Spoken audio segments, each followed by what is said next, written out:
Oke, standby, kamera ready, sound ready, 3, 2, 1, action.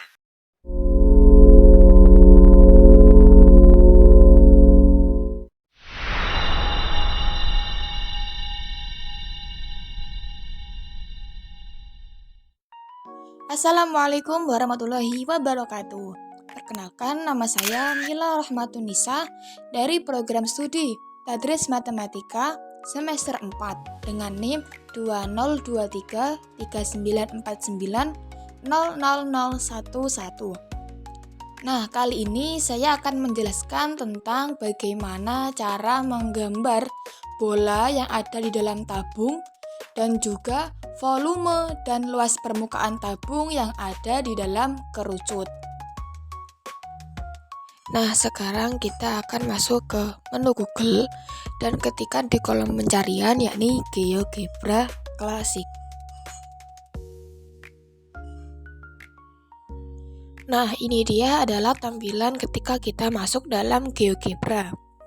Pada tampilan ini menunjukkan bahwa ini adalah GeoGebra dalam 2 dimensi. Untuk membuka menu 3 dimensi, kita bisa klik garis 3 di pojok dan klik titik 3 dan kita klik menu 3 dimensi grafik. Sekarang kita buat tabungnya terlebih dahulu.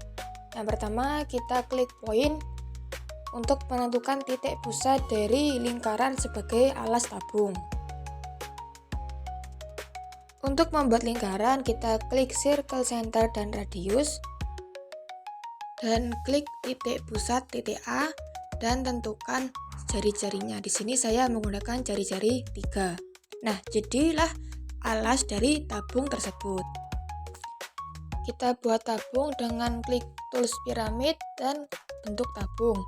Yaitu kita klik titik pusat lingkaran dan kita tentukan tingginya. Setelah itu kita masukkan jari-jarinya.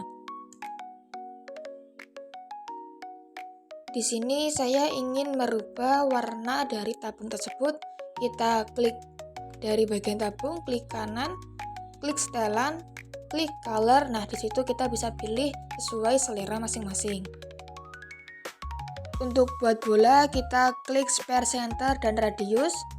Kita tentukan dulu titik tengah dari bola mana dan klik titik tengah tersebut dan tentukan jari-jarinya.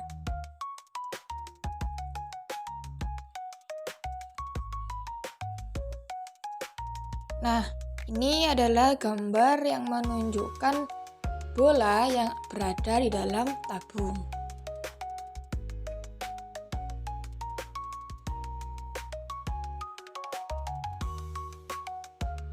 Sekarang kita akan membuat tabung di dalam kerucut dan juga untuk mengetahui volume tabung tersebut dan luas permukaan tabungnya. Yang pertama, kita alihkan dulu ini ke GeoGebra yang 3 dimensi. Setelah itu, langsung kita maksud buat titik yang pertama, titik A, yakni 0,0. Setelah itu kita juga buat tingginya adalah titik B dengan 0,0,5. Setelah itu kita buat kerucutnya terlebih dahulu dengan pilih menu ini, pilih cone, kita ketuk titik A dan titik B.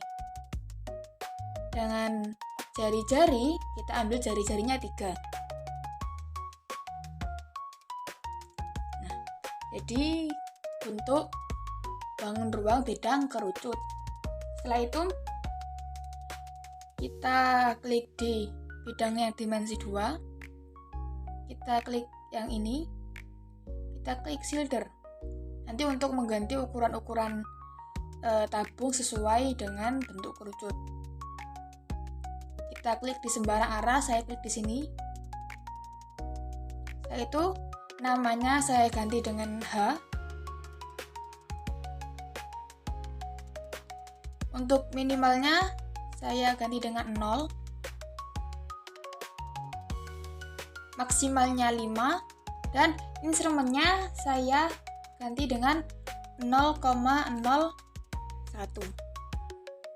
Setelah itu ke bagian slider, saya pilih centang yang fixed ini. Lalu bentuknya saya pilih yang vertikal agar dia lurus ke bawah. Lalu oke. Nah, ini. Jadi hanya seperti ini. Setelah itu kita ketikkan Z sama dengan H. Nah, di sini adalah dinamakan plane P, namanya P. Setelah itu kita buat garis berpotongan antara A itu kerucut dengan P, dengan bidang ini. Yakni kita ketikkan intersect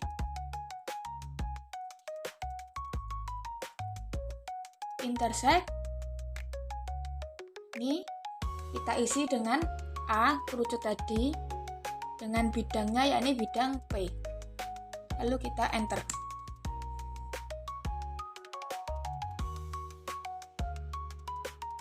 Nah, jadilah garis perpotongan antara kerucut ini dengan bidang ini. Ini yang warna biru ini melingkar, namanya garis perpotongan. Setelah itu kita buat lagi garis perpotongan antara P, kita dulu intersect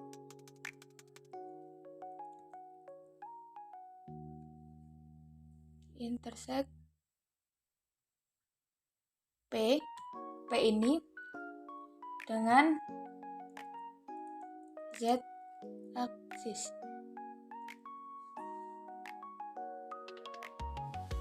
Lalu kita enter. Dan timbullah titik C. Di mana titik C itu? Titik C itu di sini. Nah, titik C. Kita ganti warnanya biar agak kelihatan.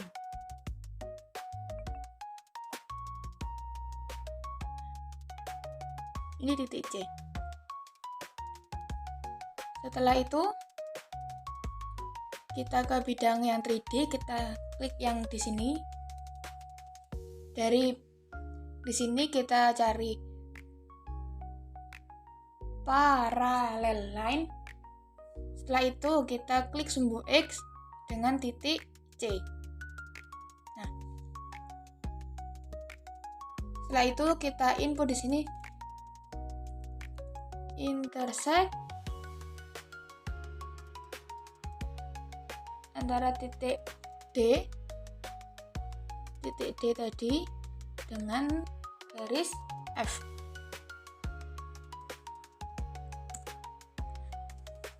Jadi setelah berpotongan antara F dan D ini, F itu tadi yang mana? F itu yang ini dengan D itu yang ini, D itu yang melingkari tadi ini, didapatkan perpotongan antara F dan D, ya ini ada titik D di sini dan titik E di sini.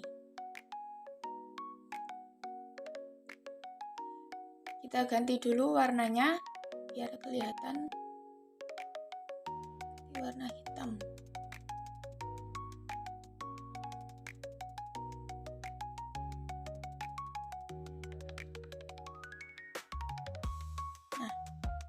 Kelihatan di sini titik D dan di sini titik E.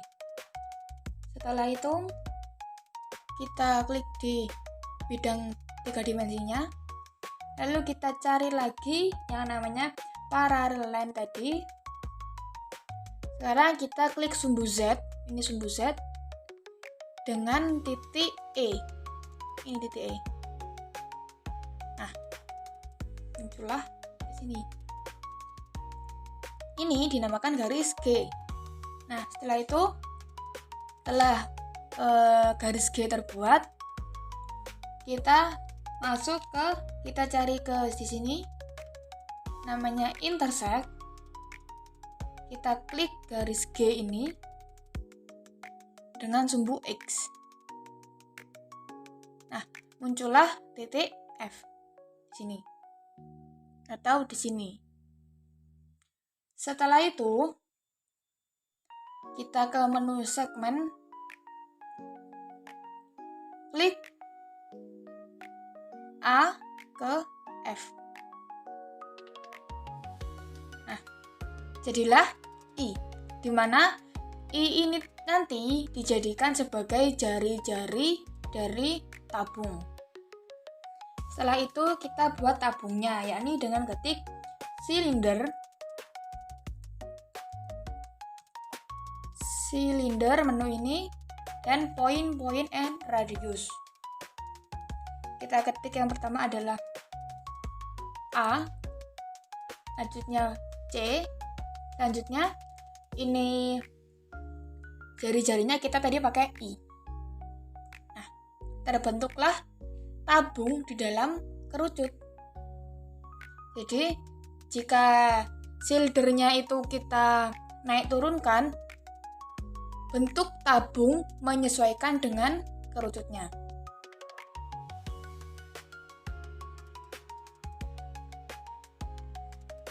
Setelah itu kita cari volume tabung. Sebagaimana volume tabung sebelumnya itu kan rumusnya Pi R kuadrat T. Jadi ada Pi dikali dengan jari-jari kuadrat dikali dengan tinggi tabung. Nah, sini kita masukkan. Di sini kita masukkan volume sama dengan tadi rumusnya Pi R kuadrat. R-nya tadi kan jari-jarinya kita pakai I. Jadi disimbolkan dengan I, berarti I kuadrat. Tingginya tadi kita pakai H, karena tingginya diatur oleh silder ini. Tingginya pakai H.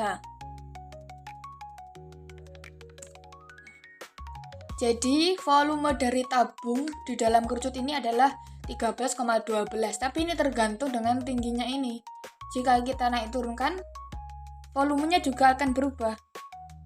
Gitu.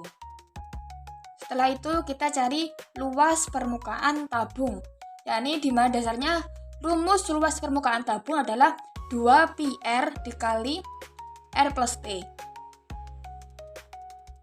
Untuk rumus luas permukaan tabung, kita ketikkan surface area sama dengan 2π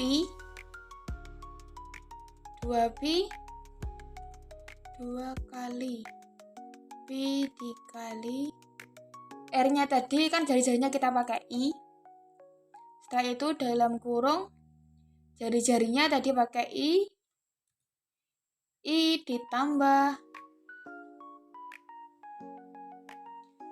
ditambah tingginya tadi kita pakai H ini. I tambah H. Enter. Nah, kita ketemu luas permukaan tabungnya yakni 41,68 cm kuadrat. Ini juga tergantung tingginya, bisa berubah-ubah.